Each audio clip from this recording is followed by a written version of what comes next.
هلمند، رمضان جام، شور او ولولې.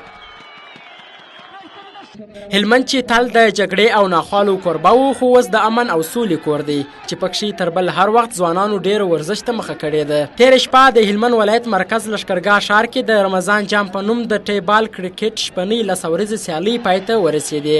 د دې سیالۍ مسؤلینو په خبره دا لوبې د روژې مبارکې میاشتې په لومړۍ نیټه پیل سوې چې 48 لوبډلو پکښې په ګروپي بڼه لوبې ترسره کړلې او ټولې 115 لوبې ترسره سوې چې پایلوبې ته د ګرشک ولسوالۍ پښتون لوبډلې او د لښکرګاه ښار آزاد لوبډلې لاره پیدا کړه چې د آزاد لوبډلې پښتون لوبډلې ته په ماتې ورکولو سره د دغو سیالیو اتلولي وګټل.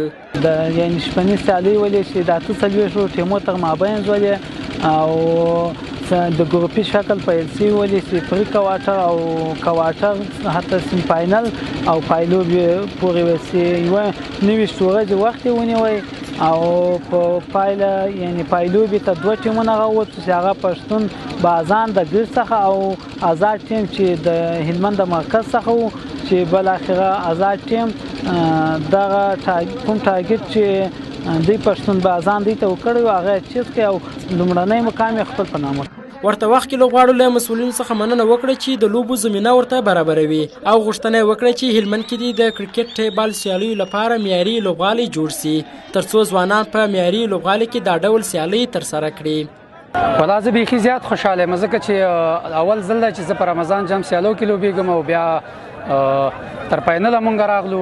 مونږ ښې بازیانې وکړې، تر دا مهاله مونږ 8 بازیانې سر په سر وګټلې او په 9مه بازۍ کې فاینل کې مونږ ماتې وخوړه.